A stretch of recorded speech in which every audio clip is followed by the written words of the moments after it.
우리 하나님 말씀은 사사기 6장 11절부터 24절입니다.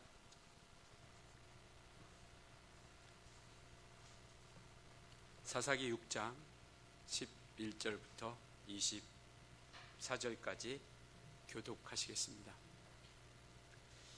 여호와의 사자가 아비에셀 사람 요아스에게 속한 오브라에게 이르러 상수리나무 아래에 앉으니라. 마침 요아스의 아들 기드온이 미디안 사람에게 알리지 아니하려 하여 밀을 포도주 틀에서 타작하더니 여호와의 사자가 기드온에게 나타나 이르되 큰 용사여 여호와께서 너와 함께 계시로다 하매 기드온이 그에게 대답하되 오 나의 주여 여호와께서 우리와 함께 계시면 어찌하여 이 모든 일이 우리에게 일어났나이까? 또 우리 조상들이 일찍이 우리에게 이르기를 여호와께서 우리를 애굽에서 올라오게 하신 것이 아니냐 한 그 모든 이적이 어디 있나이까? 이제 여호와께서 우리를 버리사 미디안의 손에 우리를 넘겨주셨나이다 하니 여호와께서 그를 향하여 이르시되 너는 가서 이 이스라엘을 미디안의 손에서 구원하라. 내가 너를 보낸 것이 아니냐 하시니라. 그러나 기드온이 그에게 대답하되 오 주여 내가 무엇으로 이스라엘을 구원하리이까? 보소서 나의 집은 므낫세 중에 극히 약하고 나야 내 아버지의 집에서 가장 작은 자니이다 하니 여호와께서 그에게 이르시되 내가 반드시 너와 함께하리니 내가 미디안 사람 치기를 한 사람을 치듯 하리라 하시니라. 기드온이 그에게 대답하되 만일 내가 주께 은혜를 얻었사오면 나와 말씀하신 이가 주 되시는 표징을 내게 보이소서. 내가 예물을 가지고 다시 주께로 와서 그것을 주 앞에 드리기까지 이곳을 떠나지 마시기를 원하나이다 하니 그가 이르되 내가 너 돌아올 때까지 머무르리라 하니라. 기드온이 가서 염소 새끼 하나를 준비하고 가루 한 에바로 무교병을 만들고 고기를 솥구리에 담고 국을 양푼에 담아 상수리나무 아래 그에게로 가져다가 드리매 하나님의 사자가 그에게 이르되 고기와 무교병을 가져다가 이 바위 위에 놓고 국을 부으라 하니 기드온이 그대로 하니라. 여호와의 사자가 손에 잡은 지팡이 끝을 내밀어 고기와 무교병에 대니 불이 바위에서 나와 고기와 무교병을 살랐고 여호와의 사자는 떠나서 보이지 아니한지라. 기드온이 그가 여호와의 사자인 줄 알고 이르되 슬프도소이다. 주 여호와여 내가 여호와의 사자를 대면하여 보았나이다 하니 여호와께서 그에게 이르시되 너는 안심하라. 두려워하지 말라. 죽지 아니하리라 하시니라. 기드온이 여호와를 위하여 그곳을 여호와의 살룸이라 하였더라. 그것이 오늘까지 아비에셀 사람에게 속한 오브라에 있더라. 아멘. 기드온 하나님이 세우신 큰 용사라는 제목을 가지고 이 시간 함께 말씀을 나누도록 하겠습니다. 사사기는 우리가 계속해서 말씀하고 있는 것이 죄와 심판과 그리고 압제라고 하는 것을 통해서 또 하나님은 구원의 길을 이루어가고 또 망각하는 이러한 모습으로서 계속 흘러가고 있습니다. 오늘은 사사기 6장과 7장을 통해서 기드온이라고 하는 그러한 사람을 통해서 하나님이 어떻게 역사하셨는지 하나님께서 어떻게 일하셨는지를 우리가 살펴보려고 합니다. 우리가 사사기에서 사사 딱 이야기하면 가장 먼저 떠오르는 사람이 기드온이죠. 삼손과 함께 기드온이 가장 먼저 떠오르게 되는 것이죠. 그래서 오늘 시작은 이렇게 시작합니다. 여사사, 지난번 우리가 살펴봤던 드보라라고 하는 그런 여사사가 이제 하나님께서 함께 하심으로 말미암아 그 모든 전쟁 가운데 이기게 하시죠. 그리고 나서 5장 마지막 절에 보면 40년 동안 평온했다라고 이렇게 말씀을 하고 있습니다. 그러니까 40년 동안의 평온의 시간을 보냈습니다. 그리고 오늘 시작은 또라고 하는 말로 말미암아 악을 행했다라고 이렇게 이야기하고 있습니다. 그러니까 하나님께서는 악을 행하는 그들에게 이스라엘 사람들에게 7년 동안 그들의 원수 미디안에게 이와 같이 넘겨주게 되는 것이죠. 그 결과는요 너무나도 처참합니다. 자기 땅임에도 불구하고 그들은 숨어서 땅 속에 굴을 파고 살아갑니다. 그리고 또 자기들이 농사 짓고 소출한 모든 것들을 다 빼앗기게 되죠. 그래서 이와 같이 모든 것들이 다 빼앗김을 통해서 그들에게는 먹을 것이 없을 정도라고 이렇게 말씀합니다. 6장 6절을 보니까 이스라엘이 미디안으로 말미암아 궁핍함이 심한지라라고 이렇게 말씀을 하고 있습니다. 그리고 동일한 패턴을 통해서 이들은 또 하나님께 부르짖죠. 7절에 보니까 이스라엘 자손이 미디안으로 말미암아 여호와께 부르짖었다라고 하는 그 패턴으로 똑같이 가게 됩니다. 우리가 생각할 때는 정말 하나님께서 좀 힘드시겠다라고 이렇게 생각할 수 있겠는데요. 하나님께서는 부르짖는 그들에게 하나님께서 돌아보아 주십니다. 외면하시지 않죠. 이유는 딱 하나입니다. 하나님의 백성이라고 하는 그런 거룩한 하나님의 사람들이기 때문에 하나님께서는 그들을 결코 외면치 않게 되는 것이죠. 오늘날 우리도 마찬가지인 것 같아요. 우리가 부족하고 연약하지만 하나님께서는 늘 우리를 포기하지 않으세요. 왜? 우리 하나님께서는 우리를 하나님의 자녀 삼아 주셨기, 또 예수의 피로 우리를 깨끗하게 해 주셨기 때문에 그렇습니다. 이때 부르짖는 이들에게 하나님께서는요, 선지자를 보내줍니다. 선지자들을 보내주셔서 그들에게 책망을 하시죠. 하나님의 은혜를 잊어버렸다라는 것. 8절 9절에 보면 이렇게 얘기합니다. 여호와께서 이스라엘 자손에게 한 선지자를 보내니, 그러니까 사사를 보내기 전에 선지자를 먼저 보냅니다. 그들에게 이르되 여호와께서 이같이 말씀하시기를 이스라엘 하나님 내가 너희를 애굽에서 인도하여 내며 너희를 그 종되었던 집에서 나오게 하여 애굽 사람의 손과 너희를 학대하는 모든 자의 손에서 너희를 건져내고 그들을 너희 앞에서 쫓아내고 그 땅을 너희에게 주었으며 10절이요 내가 또 너희에게 이르기를 나는 너희 하나님 여호와니 너희가 거주하는 아모리 사람의 땅의 신들을 두려워하지 말라 했으나 너희가 내 목소리를 듣지 아니하였느니라 라고 이렇게 말씀하고 있죠.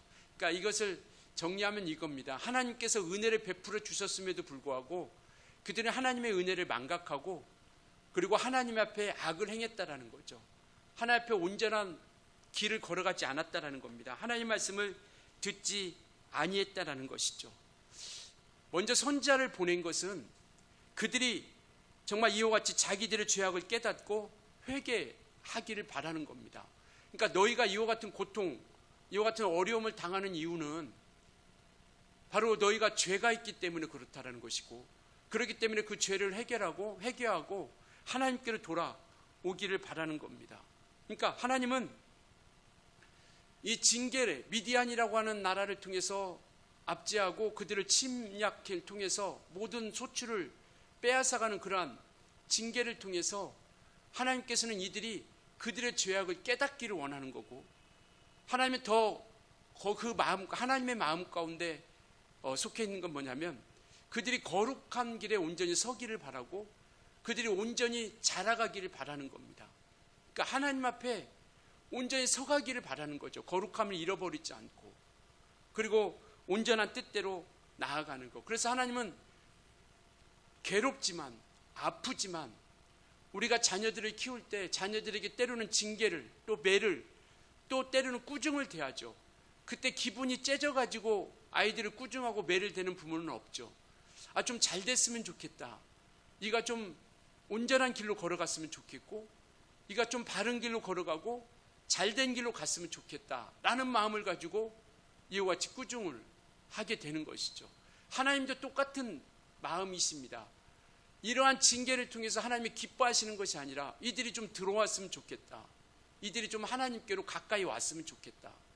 그래서 신약성경 야고보서 1장 2절에는요 이렇게 말씀하고 있습니다.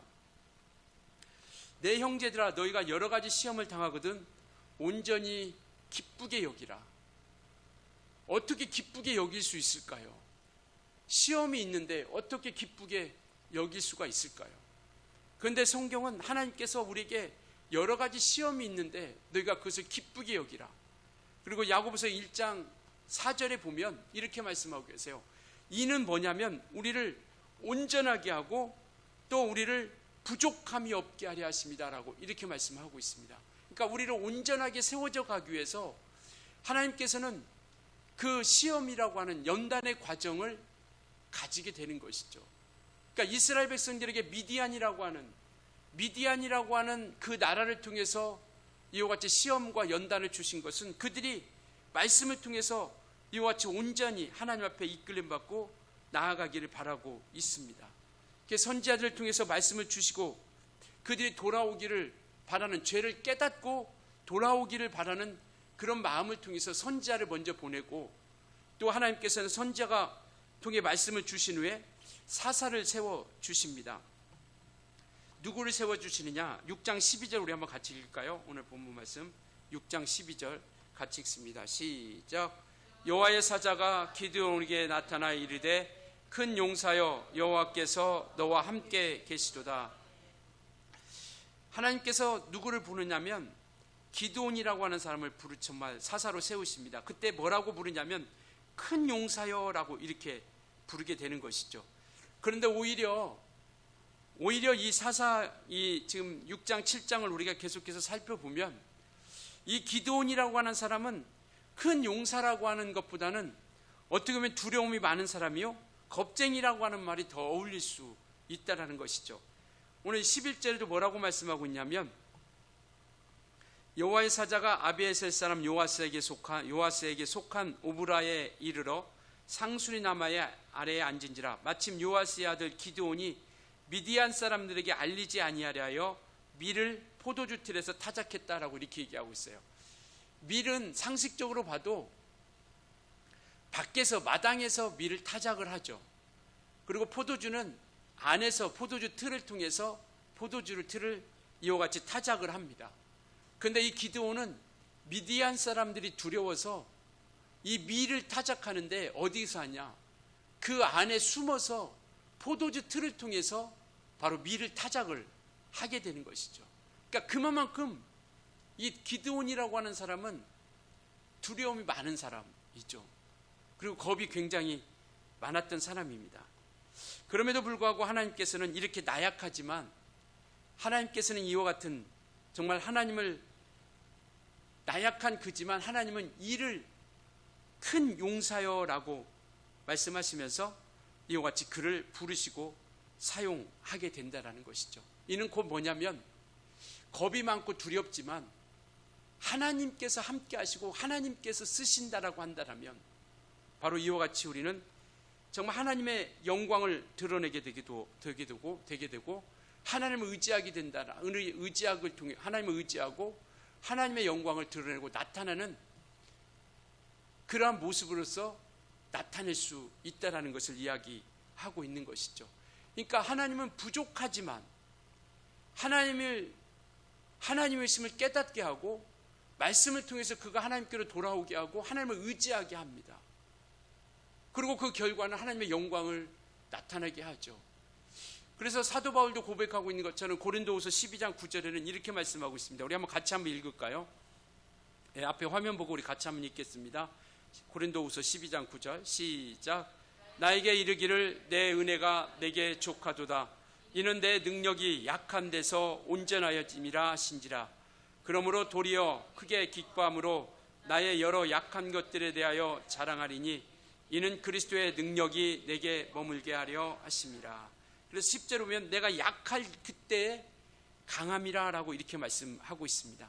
그러니까 내 능력이 약해졌을 때 온전해진다는 거. 어떻게 능력이 약해졌는데 온전해질 수 있을까요? 이 말은 곧 뭐냐면 더욱더 하나님을 의지하게 된다는 겁니다. 그러니까 기드온이 겁이 많고 두려움이 많은 사람이지만 정말 그를 통해서 하나님을 의지하게 되면 어떠한 역사가 이루어지는지를 그것을 우리를 통해서 보여주고 독자들로 하여금 그것을 깨닫게 해주시고자 한다라는 겁니다. 그래서 큰 용사여라고 부르시는 것은 뭐냐면 내가 너와 함께 하겠다라는 겁니다. 그러니까 내가 너를 세우면 내가 너를 세웠으니 사사로 세웠으니 내가 너와 함께 하겠다라는 겁니다. 겁이 많고 두려움이 많은 사람, 근데 그를 향해서 하나님은 큰 용사여라고 하는 것은 바로 사사로 하나님이 세우셨으니 하나님이 능력을 주고 하나님이 함께 해주시겠다라는 것을 말씀을 하고 있는 것이죠. 그래서 우리를 보내시니가 힘도 주신다라는 겁니다. 그래서 인간의 가치를 결정하시는 이는 누구냐면 하나님이십니다. 믿으시나요? 정말 우리 하나님께서는 우리를 보냈을 때 하나님께서 힘도 감당할 수 있는 능력, 많은 사람들이 그런 얘기 많이 하죠. 뭐 저도 그랬으니까요. 이 일 좀 해주세요. 그러면 나는 부족해서요. 나는 할 수 없습니다. 그러니까 하나님께서 그와 같은 일을 우리에게 맡겨주실 때는 우리의 모습을 보고 보여주시는 것이 아니라 하나님의 능력, 그러니까 큰 용사여라고 하는 것은 내가 너와 함께 하겠다라는 것을 말씀을 하고 있는 거거든요. 그러니까 우리를 보내주실 때 그 보내주신 이가 우리에게 힘도 주시고 능력도 허락해 주신다라는 겁니다. 그러니까 우리가 사람의 가치를 우리가 판단하지 말자라는 겁니다. 우리가 그렇게 생각하죠. 저 사람이 무슨 일을 할 수 있겠어? 아니요. 하나님 그를 통해서 하나님의 영광을 드러내려고 하는 것이죠. 그러니까 우리가 주님 앞에 쓰임받는다라는 것은 우리의 것이 아니라 하나님이 주시는 힘을 통해서 온전히 나아간다라는 것이죠. 그래서 하나님께서는 내가 너와 함께 하겠다라고 이렇게 말씀을 하고 있는 것이죠. 12절에 여호와의 사자가 기드온에게 나타나 이르되 큰 용사여 여호와께서 너와 어떻게 하신다고요? 함께 계신다라는 겁니다. 함께 계신다라는 것. 이게 하나님이 세우신 이유예요. 내가 함께 하겠다. 그런데 이 기드온은요, 하나님의 약속 가운데 의문을 갖습니다. 바로 하나님께서 함께 하신다고 하니까 곧바로 13절에 뭐라고 하냐면 그 내용이 뭐냐면 이거예요. 아니 하나님께서 함께 계신다고 하면서 왜 우리를 지금 미디안에게 이렇게 어렵게 당하고 우리 땅이면서도 우리 굴에 숨어서 살게 만들고 우리가 농사진 것을 왜 다 빼앗아가게 만듭니까? 이것이 하나님이 함께하는 겁니까? 이것이 여호와께서 하나님께 미디안에게 우리를 넘겨주신 것이 그게 우리와 함께하는 것입니까? 라고 이렇게 이야기하는 것이죠. 기드온은 충분히 이해가 됩니다. 하나님이 함께 하신다고 하면서 왜 이런 미디안 가운데 어려움이 더했을까? 근데 하나님께서는 그 마음을 모르는 거죠. 하나님께서 그들을 향한 마음을 이 기드온은 몰랐던 겁니다. 아까도 서두에도 말씀드렸던 것처럼 그들이 이 미디안의 징계라고 하는 고통을 통해서 그들의 죄를 깨닫기를 원하는 거예요. 하나님 앞에 온전히 서지 못한다는 것. 그런데 지금 당장 나타난 그 모습만을 보고 기드온은 정말 의아해하면서 푸념 아닌 원망을 하게 되는 것이죠. 오늘날 우리도 그런 예가 많이 있죠. 정말 이런 고통과 아픔 가운데 있으면 하나님이 함께 하신다고 하면서 왜 이런 일이 내게 있습니까? 하나님이 함께 하신다고 하면서 왜 이런 고통을 내게 주십니까? 우리는 그 순간에 무엇을 생각해야 될까요? 어떤 것을 우리가 생각해야 될까요? 바로 그것은요, 우리 자신을 돌아보는 겁니다. 나와의 하나님과의 관계를 우리가 돌아보는 것. 오늘 이 기드온에게 하나님께서는 자기 자신을 돌아보고 정말 회개하며 그 죄의 결과가 얼마나 무서운가를 보여주시는 겁니다. 그렇지만 기드온은 그것을 알지 못하게 되는 거죠. 깨닫지 못하게 되는 겁니다. 못하고 있는 겁니다. 그래서 하나님께서는 다시 한번 말씀을 하시죠. 14절에 여호와께서 그를 향하여 이르시되 너는 가서 이 너의 힘으로 이스라엘 미디안의 손에서 구원하라. 내가 너를 보낸 것이 아니냐. 그러니까 하나님께서 그를 보내고 주시고 있다라는 것. 그러면서 그때 하나님께서 다시 한번 그에게 정말 그를 하나님께서 세우셨다라는 것을 이야기하죠. 그럼에도 불구하고 기드온은 뭐라고 얘기하냐면 15절에 나는 극히 약한 자고 극히 작은 자다라고 이렇게 이야기합니다. 이게 모세하고 똑같죠. 모세도 하나님께서 내가 모세를 선택하여 주실 때 모세에게 내가 너를 이스라엘 백성을 이끌어내리라라고 할 때 내가 누군데 이끌어냅니까? 내가 너와 함께 할 것이다. 아니 나같이 무능하고 무지한 자 내가 어떻게 할 수 있겠습니까? 그래서 표징을 보여주죠. 표징을 보여주니까 뭐라고 얘기하냐면 나는 입술이 뻣뻣하고 말이 둔하여 내가 어떻게 말할 수가 없습니다. 그러니까 하나님께서 뭐라고 하냐면 말 잘하는 아론을 내가 너에게 붙여주겠다라고 이렇게 이야기하죠. 그러면 이쯤 되면 가야 되잖아요. 알겠습니다. 내가 순종하겠습니다 라고 해야 될 텐데 모세는 그때 뭐라고 하냐면 보낼 만한 자를 보내소서라고 이렇게 이야기합니다. 오늘 기드온도 마찬가지죠. 정말 두렵고 겁이 많은 사람에게 큰 용사여 내가 너와 함께 하겠다라고 하면서 내가 너를 미디안 손에 넘겨주겠다라고 이야기하는데 뭐라고 하냐면 나같이 작은 자가, 나같이 연약한 자가 무엇을 할 수 있겠습니까? 라고 그렇게 이야기하죠. 그때 하나님께서 16절에 이렇게 얘기합니다. 우리 16절 한번 같이 읽습니다. 6장 16절 시작. 여호와께서 그에게 이르시되 내가 반드시 너와 함께 하리니 내가 미디안 사람 치기를 한 사람 치듯 하리라 하시니라. 그러니까 하나님께서 기드온에게 함께 하시겠다라고 이렇게 말씀을 하고 있습니다. 이것보다 더 큰 능력은 없죠. 정말 우리 연약하고 부족한 자지만 하나님이 함께 하신다라는 것, 이게 우리의 최고의 능력 아니겠습니까? 그러니까 이는 뭐냐면 함께 하시겠다라는 건 뭐냐면 구원의 능력이 기드온에 있는 것이 아니라 누구에게 있다? 하나님께 있다라는 것을 알려주는 겁니다. 그러니까 내가 너와 함께 할 거야. 그러니까 아이들에게 그죠? 야, 아빠가 너와 함께 하고 있어. 이 말은 뭐예요? 네가 좀 고단하고 힘들지만 내가 네 모든 것을 내가 이겨나가고 도와줄 테니까 그냥 아무런 염려하지 말고 가라. 야, 엄마가 너와 함께 하고 있어. 이 말은 뭐예요? 그냥 함께 하고만 있다라는 게 아니라 내가 도와줄 테니까 마음껏 하고 싶은 대로 해라. 그것처럼 하나님께서 뭐라고 하냐면 반드시, 어떻게 해요? 반드시 내가 너와 함께 하리라. 이것은 뭐냐면 구원의 능력이 기드온 너에게 있는 것이 아니라 내가 함께함으로 나에게 그 구원의 능력이 내게 있다라는 것을 말씀하고 깨우쳐 주고 있는 것이죠. 이사야서 41장 10절에는 이렇게 얘기합니다. 정말 두려움에 떨고 있는 이스라엘 백성들에게 이렇게 말씀하고 있죠. 우리 한번 같이 한번 읽을까요? 시작. 두려워하지 말라. 내가 너와 함께함이라. 놀라지 말라. 나는 내 하나님이 됨이라. 내가 너를 굳세게 하리라. 참으로 너를 도와주리라. 참으로 나의 의로운 오른손으로 너를 붙들이라. 할렐루야. 정말 아무런 희망이 없고 아무런 정말 미래가 없는 이스라엘 백성들에게 하나님께서 회복과 약속을 주시는데 두려워하지 말라. 내가 너와 함께 하리라. 오늘 기드온에게 두려웠고 떨고 있는 그에게 뭐라고 하냐면 반드시 내가 너와 함께 할 것이다 라고 말씀을 하고 있는 것이죠. 우리의 믿음은 바로 여기입니다. 하나님의 약속을 신뢰하는 겁니다. 그러니까 성경에 수많은 약속들이 우리 가운데 있는데 우리는 그 약속의 말씀을 신뢰하는 겁니다. 그 말씀을 내게 하신 말씀으로 우리가 붙들어 가는 것이죠. 그래서 그 약속을 통해서 우리가 함께 나아가는 겁니다. 오늘날 우리에게는 성령을 통해서 우리하고 영원토록 함께 해주시겠다고 약속하고 있습니다. 믿으십니까? 비록 지금 우리가 홀로 걷는 것 같으지만 누가 함께하고 계세요?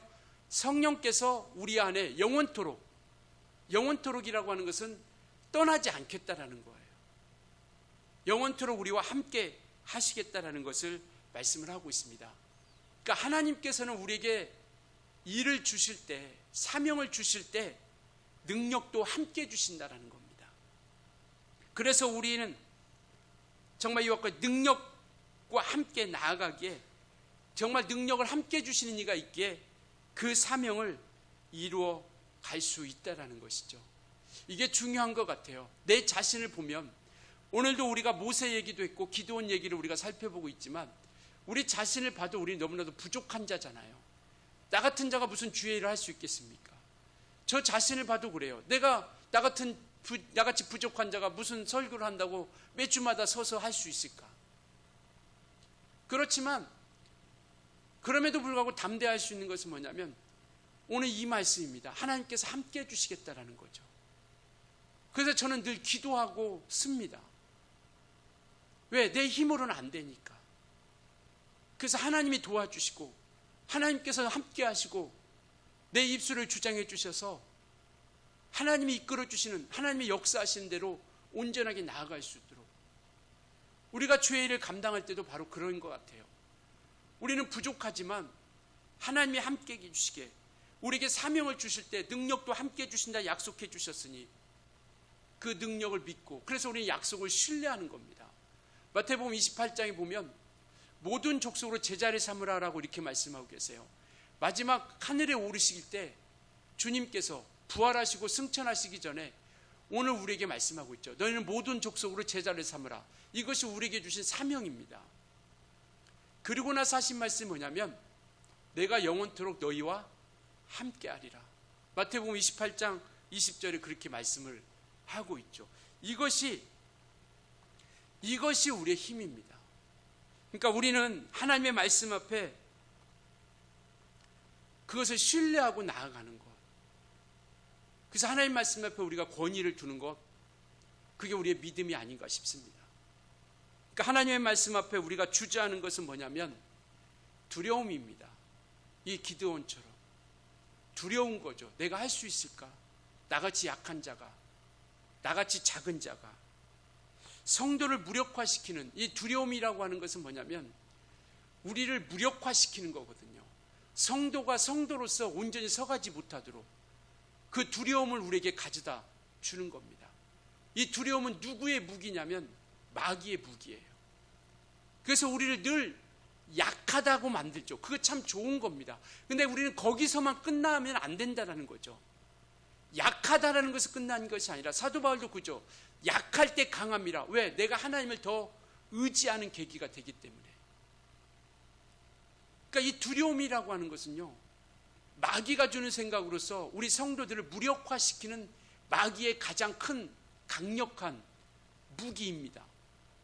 그래서 우리가 항상 그 생각을 하게 만들죠. 아, 나는 못합니다. 나는 할 수 없어요. 그러니까 세상에서는 그게 겸손일 수 있겠죠. 그러나 하나님 앞에 우리가 하나님께서 우리에게 그 사명을 주셨을 때 아, 나는 부족해서요, 연약해서요 라고 하는 것은 뭐냐면 그게 바로 교만이라고 하는 겁니다. 왜냐하면 내가 마치 할 수 있는 것처럼, 그 말은 곧 뭐냐면 아, 내가 할 수 있는 때가 되면 하겠습니다. 내가 능력이 되면 하겠습니다. 내가 할 수 있을 때라고 생각되면 하겠습니다 라고 하는 그것을 반증하고 있는 거거든요. 그러나 우리 주님께서는 우리 부족한 거 너무나도 잘 알아요. 기드온 겁 많고 두려운 거 압니다. 그런데 하나님이 부르시잖아요. 왜? 정말 그를 통해서 하나님이 역사하시는 증거들을 나타내려고 한다는 거죠. 기드온은 두려웠습니다. 그래서 계속 핑계 같은 그런 핑계를 대는 거죠. 나는 약하고 작은 자입니다. 그러나 내가 너와 함께 하겠다라고 하니까 뭐라고 또 얘기하냐면 17절에 이렇게 얘기해요. 17절 우리 한번 같이 읽을까요? 시작. 기드온이 그에게 대답하되 만일 내가 주께 은혜를 은혜싸우면 나와 말씀하신 이가 주 되시는 표정을 내게 보이소서. 아니, 함께 하시겠다라고 하잖아요. 약한 자, 연약한 자, 나는 작은 자라고 하니까 야, 내가 반드시 너와 함께 할 거야. 그런데 기드온은 뭐라고 그래요? 아, 나도 그런 걸 믿고 싶은데 만약에 정말 당신이 주인이라고 한다면, 나의 주가 된다라고 하면 표정을 좀 주세요. 표정을 좀 주세요 라고 하는 거죠. 근데 하나님께서는 표정을 주십니다. 그래서 그 예물을 가지고 와서 네가 내게 예배하라, 예물을 가지고 와서 내게 예배하라 라고 이렇게 얘기하죠. 그때 이와 같이 염소 새끼 하나하고 에바로 무교병을 만들고 와서 그 바위 위에 올려놓습니다. 국을 부으라니까 붓죠. 그때 21절에 이렇게 얘기하고 있습니다. 여호와의 사자가 손에 잡은 지팡이 끝을 내밀어 고기와 무교병에 대니 불이 바위에서 나와 고기와 무교병을 살랐다라고 이렇게 얘기하고 있죠.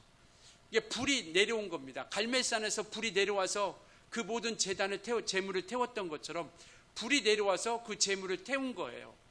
이것은 뭐냐면 하나님이 받으셨다라는 겁니다. 내가 너의 예배를 내가 받았다. 내가 너의 주인이라는 것을 내가 너에게 함께 하겠다라는 것을 말씀을 하고 있습니다. 그러니까 두렵죠. 그런데 여기서 우리 기드온이 서서히 변화되는 모습들이 하나씩 나오기 시작하죠. 정말 이렇게 하나님께서 표징을 보여주기 시작하니까 이 기드온은요, 이제 두렵지만 하나님 말씀 앞에 순종하기 시작하는 거죠.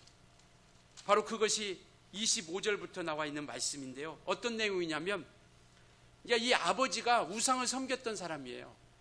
그래서 하나님께서는 먼저 기드온에게 그 우상과 그 모든 바알의 제단과 아셀의 상을 찍어버리라라고 이렇게 얘기하고 있죠. 그런데 그것도 두려워서 낮에 사람들이 볼 때 하지 못하고 밤에 합니다. 밤에 하는 거예요. 27절 한번 볼까요? 27절 6장 27절 시작. 이에 기드온이 종 10사람을 데리고 여호와께서 그에게 말씀하신 대로 행하되 그의 아버지의 가문과 그 성읍 사람들을 두려워함으로 이 일을 감히 낮에 행하지 못하고 밤에 행하니라. 그러니까 계속 두렵다는 얘기가 성경에 계속 나오고 있는 거예요. 그러니까 정말 하나님이 그런 표징을 주었기 때문에 두렵지만 순종하며 갑니다. 우리하고 똑같은 모습이죠. 한 걸음 한 걸음 순종하며 가는 거예요. 그러면서 이 우상을 제거하고 나아가는 것이죠. 그러니까 진정한 회복은 뭐냐면 정말 악을 제거하는 것으로 시작하는 거죠. 회개한다는 건 바로 그겁니다. 우리가 가지고 있는 악을, 우리가 가지고 있는 죄악을 내려놓고 회개하고 나가는 것. 그래서 이 하나님 앞에 우리가 나가서 싸우기 전에, 우리가 이 기드온과 이스라엘 백성들이 싸우기 전에 바알을 그리고 아세라상을 찢고 버리고 나아가기를 바라고 있는 겁니다. 그러니까 우리 안에 있는 우상을 먼저 없애야 된다는 것이죠. 그래야 우리가 온전하게 하나님의 은혜가, 하나님께서 역사하시는 거룩한 증거들이 임하게 된다는 것을 말씀을 하고 있죠. 시편 24편 3절 4절 이렇게 말씀하고 있습니다. 한번 같이 한번 읽을까요? 시작. 여호와의 산에 오를 자가 누구며 그의 거룩한 곳에 설 자가 누구인가? 그 손이 깨끗하며 마음이 청결하며 뜻을 허탄한 데에 두지 아니하며 거짓 맹세하지 아니한다. 그러니까 누가 거룩한 곳에 설 수 있느냐? 손이 깨끗하고 마음이 청결한 자. 그러니까 하나님 앞에 우리가 나아가기 위해서 하나님이 부르셨지만 그러나 그 모든 악을 제하지 아니하면 하나님 앞에 나아갈 수 없다는 거예요. 그래서 우리가 예배 때마다 회개 기도하는 겁니다. 참회 기도하는 거예요. 그래서 온전하게 우리가 내려놓고 나아가는 겁니다. 이 정도 가면 순 나가겠습니다라고 해야 될 텐데 기도는 또 우리가 잘 아는 그 사건을 하나 또 이야기하죠. 기도는 어쨌든 확신하고 싶었던 것 같아요. 주님이 주신 사명, 정말 그것도 알았고 뜻도 알았지만 그럼에도 불구하고 두려웠던 거죠. 그래서 이번에는 양털 사건, 우리가 잘 아는 양털 사건이 나옵니다. 그러니까 양털 사건을 통해서, 그러니까 그 36절부터 이렇게 얘기하는 것은 양털을 가져다가 마당에 두고 첫 번째는 뭐냐면 양털만 젖고 땅은 마르게 해주세요. 이 표징을 또 달라고 합니다. 36절에 그잖아요. 기드온이 하나님께 여쭈되 주께서 이미 말씀하신 것이 내 손으로 이스라엘을 구원하시려거든 표징을 또 구하는 거죠. 그러니까 나를 통해서 구원을 하려면 정말 하나님께 나를 보내셨다는 분명한 증거를 다시 한번 보여주세요. 그것이 양털 사건인데 처음에는 양털을 마당 한가운데 두고 양털만 젖게 해주세요. 그리고 그 마당은 젖지 않게 해주세요. 이것은 좀 가능성이 있을 수 있다고 쳐요. 그게 이렇게 좀 뿌릴 수 있다고 사람들이 할 수 있는데 근데 처음에는 그렇게 해서 양털만 젖고 그 너마지는 다 마르게 되고 또 하나는 뭐냐면 그 다음 하니 그렇게 해주니까 주님 노하지 마소서 또 다시 한번 또 증거를 보여주세요 라고 하면서 이제는 뭐냐면 양털만 마르고 땅은 온전히 젖게 하는 이러한 증거를 또 이야기하는 것이죠. 그러니까 의심과 두려움 가운데 늘 씨름하고 있다는 것. 이게 우리의 모습 아닙니까? 정말 우리가 기도원을 뭐라고 책망하고 꾸짖기보다는 정말 이것이 우리의 인생의 어떤 신앙의 모습이 아닌 것 같아요. 늘 우리는 두려움 가운데 그 다음에 이런 주저함 가운데서 우리는 늘 씨름하고 있는 것이죠. 정말 약속을 주셨고 또 은혜를 받았고 때로는 정말 감동들 받았음에도 불구하고 여전히 정말 하나님이 함께 하시지 않는 것처럼 느껴지고 그래서 뭔가 확인하고 싶은 마음, 뭔가 인정받고 싶은 마음 이러한 모습들을 많이 또 겪게 되는 것이죠. 그런데 여기서 이 사건을 통해서 하나님이 우리에게 말씀하시고자 하는 것은 정말 믿기 힘겨워하는 우리를 오래 참으심을 보여주고 있는 겁니다. 그러니까 믿기 힘들어하는 우리를 향해서 하나님께서는 인내의 모습을 보여주시고 있는 거예요. 인내의 모습을 보여주시고 있는 겁니다. 여전히 참고 있다라는 것이죠. 우리가 두려워할 때 하나님은 기꺼이 기다리시고 인내하십니다. 우리가 두려워할 때 기다려 주신다라는 거. 이 기드온의 모습을 통해서 하나님이 우리에게 향한 마음을 우리에게 보여주시고자 하는 거죠. 기드온을 향해서 뭐라 책망하는 위에서 이 성경을 말씀하고 있는 것이 아니라 오늘 우리가 그 다음 보여주실래요? 하나님이 우리가 두려워할 때 기꺼이 기다리고 있다라는 것을, 인내하고 있다라는 것을 말씀하고 있습니다. 우리가 계속 몇 군데 살펴봤지만 기드온 이야기는요, 계속해서 이야기하는 게 뭐냐면 인간의 약점, 연약함, 두려움을 줄곧 강조하고 있습니다. 연약함, 두려움, 이러한 무서움을 계속해서 말씀하고 있는 거예요. 뭐 밀 타작을 할 때도, 아까도 우리가 살펴봤지만 밀 타작을 할 때도 두려워 숨었고, 그리고 부르실 때도, 하나님께서 부르실 때도 함께 하겠다고 했지만 정말 그때도 두려웠고, 또 우상을 제거할 때도 낮에 하지 못하고 밤에 하는 모습, 그리고 하나님을 만났을 때도 죽을까봐 두려웠던 그런 모습, 그리고 양털 징평도, 그리고 7장에 가면 7장 10제도 전쟁에 나갈 때도 이러한 모습들을 통해서 우리 하나님은 우리 약함을 통해서 하나님이 살아계심을 나타내 주려고 하는 겁니다. 우리는 부족하고 연약하지만 그러나 하나님은 우리 약함을 통해서 하나님의 살아계심을 나타내고 있다는 것, 그리고 그 능력으로 말미암아 우리에게 승리를 주신다는 겁니다. 우리 한번 같이 읽을까요? 정말 우리 화면 보고 같이 한번 읽겠습니다. 시작. 하나님은 우리의 약함을 통해 하나님의 살아계심을 나타내고 그의 능력으로 승리를 주신다. 그러니까 하나님은 우리의 약함을 통해서 함께 하신다는 말씀을 통해서 우리에게 살아계심을 나타내고, 그리고 그의 능력을 통해서 우리에게 승리를 주신다는 겁니다. 하나님은 이 기드온 군대, 이것을 기드온 군대를 줄여가는 것을 통해서 우리에게 보여주고 있죠. 줄여가는 것이 바로 그겁니다. 우리의 능력이 아니라 하나님의 능력으로 살아간다는, 능력으로 역사하신다는 것, 승리케 하신다는 것. 이제 7장으로 나가면 그 사건입니다. 그러니까 우리가 성경을 좀, 왜냐하면 이 시간에 다 할 수가 없으니까, 우리가 다 읽어보고 구석구석 다 살펴볼 수가 없으니까 우리가 분명히 성경을 좀 읽고 오세요. 그게 내 영혼에게 투자하는 겁니다. 투자하는 거. 그러니까 성경을 읽고 오셔야 이 시간에 함께 우리가 이야기하고 제가 얘기하고 무엇을 이야기할 때 그것이 어떤 것을 이야기하고 있는지 우리가 바로바로 좀 이렇게 이해를 할 수 있을 것 같아요. 그러니까 꼭 읽어 오셨으면 좋겠어요. 뭔가 부담을 주려고 하는 것이 아니라 읽어 오시면 우리가 또 말씀을 듣는데 유익할 수 있으라 생각이 됩니다. 이제 바로 하나님께서 우리의 능력이 아니라 하나님의 능력으로 승리하신다라는 것을 7장 1절부터 8절까지 바로 그 기드온 군대를 줄여가는 겁니다. 처음에 32,000명이 전쟁에 나가려고 나오죠. 이것도 부족한 수죠. 왜냐하면 미디안 군대는 엄청난 군대이기 때문에요. 그래서 그 앞에 보면 미디안 군대가 뭐냐면 메뚜기 떼와 같다라고 이렇게 말씀하고 있고, 낙타의 무수함 같다라고 이렇게 얘기하고 있어요. 메뚜기와 떼와 같은 군대가 미디안 군대예요. 근데 전쟁에 나갈 사람을 나오라고 하니까 이스라엘 사람들이 32,000명이 나온 거예요. 그러니까 이 32,000명 가지고도 안 되거든요. 안 되는데 하나님은 많다라는 겁니다. 이게 우리와 다른 거예요. 이스라엘 백성들은 적다라고 하는데 하나님은 많다라고 하는 거예요. 그래서 줄여라. 그래서 두려운 사람들은 돌아가라 라고 하니까 몇 명이 돌아갔어요? 몇 명이 돌아갔어요? 저 보시지 말고 성경 보시고. 몇 명이 돌아갔어요? 22,000명이 돌아간 겁니다. 32,000명 중에서 22,000명이 돌아간 거예요.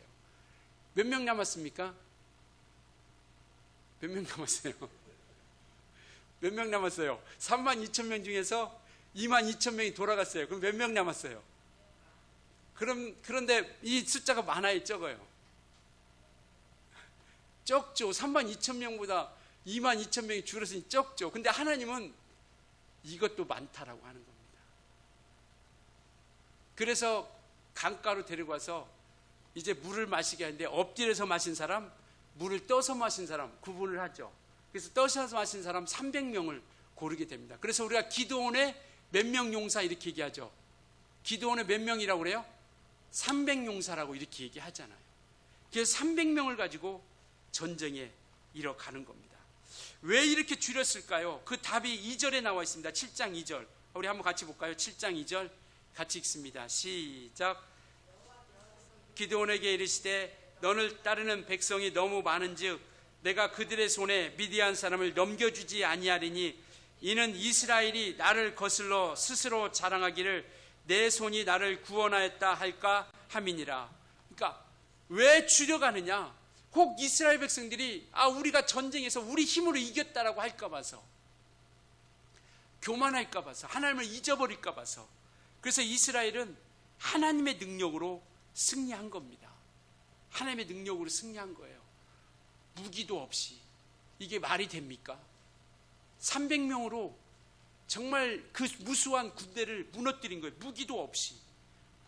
굳이 무기라고 굳이 얘기한다고 하면 다 읽었으리라 생각하고 넘어갑니다.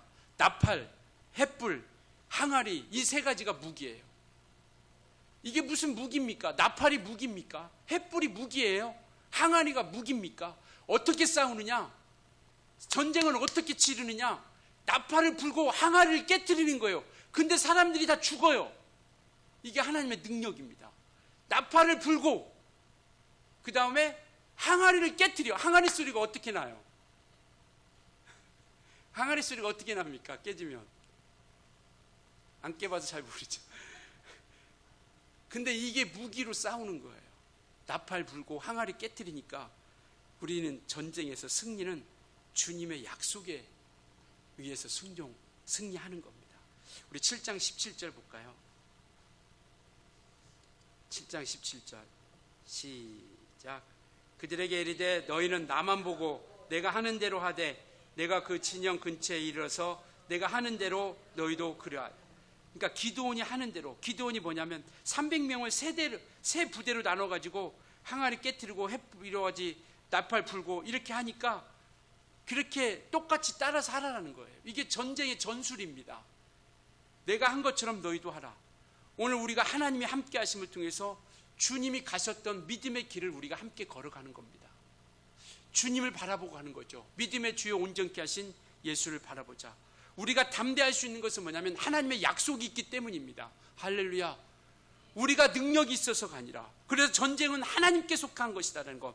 우리의 진정한 힘은 하나님을 믿는 믿음에서 나오는 겁니다. 할렐루야. 우리 화면 보시죠. 우리 한번 같이 읽겠습니다. 시작. 우리의 진정한 힘은 하나님을 믿는 믿음에서 나온다. 우리의 진정한 힘은요, 우리에게서 나오는 것이 아니라 하나님을 믿는 믿음 가운데서 나오게 된다는 것을 말씀하고 있죠. 그래서 우리는 그 증거의 약속을 붙잡고 갑니다. 전쟁의 승리는요, 숫자에 많고 적음이 있지 않다는 겁니다. 우리는 기드온이 얼마나 연약하고 두렵고 연약하고 약하고 두려워하는 자를 우리는 알고 있습니다. 그럼에도 불구하고 이기게 하신다는 것. 이것이 바로 하나님의 뜻이, 전쟁은 숫자에 있는 것이 아니라 하나님의 뜻에 있다는 겁니다. 하나님을 의지하는 한 하나님은 우리의 약점을 통해서도 승리를 주십니다. 중요한 것은 이거예요. 내가 무엇을 가지고 있는 것이 아니라, 내가 무엇을 가지고 있느냐가 중요한 것이 아니라 정말 우리가 주님 앞에 나아가느냐라는 거죠. 주님 앞에 쓰시도록 우리를 내어드릴 수 있길 예수님으로 축원합니다. 분명히 주님은요, 그만이다라고 하실 때가 있어요. 그렇게까지 우리는 주님이 쓰시도록 그만이라 할 때까지 우리가 나아갈 수 있었으면 좋겠습니다. 그리스도인의 궁극적인 완전한 승리는 예수의 십자가의 승리입니다. 우리의 궁극적인 목적, 우리 그리스도인들의 궁극적인 목적, 우리가 승리하고자 하는 것, 전쟁에서 기드온이 이겼던 것처럼 우리 그리스도인들의 진정한 참된 승리는요, 십자가의 승리입니다. 무덤에서 부활하신 예수 그리스도의 능력. 우리 같이 한번 읽을까요? 시작. 십자가는 약함을 통해서 이루신 하나님의 승리의 상징입니다. 정말 예수님이 말씀이 육신이 되어 일 가운데 그 연약함을 입고 오셔서 죄와 죽음을 단번에 영원히 물리치셨어요. 자기의 힘과 지혜로가 아니라 우리의 힘과 지혜를 의지할 때는 패할 수밖에 없지만 하나님을 의지할 때 우리는 능히 이겨나갈 수 있다라고 하는 것. 우리의 궁극적인 승리도 예수께서 연약함을 통해서 이 땅에 오셨지만 결국 승리하게 하셨고 부활하게 하셨고 하나님의 영광 가운데 함께 하셨다라는 것이죠. 찬송가 585장이 이렇게 얘기합니다. 내 힘만 의지할 때는, 내 힘만 의지할 때는 패할 수밖에 없도다. 힘 있는 장수 나오니 주 예수 그리스도라라고 이렇게 말씀을 하고 있습니다. 우리 약함을 통해서 강함을 드러내는 하나님을 인정하고 신뢰하고 나아갈 수 있기를 예수로 부탁을 드리겠습니다. 우리가 우리의 부르심에 응하는 것은, 우리를 부르실 때 그 부르심 가운데 우리가 응답하고 나가는 것은요, 우리가 능력이 있어서가 아니라 하나님이 함께 하시고 하나님이 약속해 주셨기 때문에 그러는 그 약속을 믿고 신뢰하며 주님을 따라가는 겁니다. 이제 우리가 주님을 바라보고 달려가는 것은요, 정말 우리 주님께서 우리를 부르신 것, 우리의 능력이 아니라 하나님이 함께 하신다고 하셨으니 그 부르신 이가 감당할 능력도 주심을 믿고 주님을 따르며 끝까지 승리하며 이겨나갈 수 있기를 예수로 축원합니다.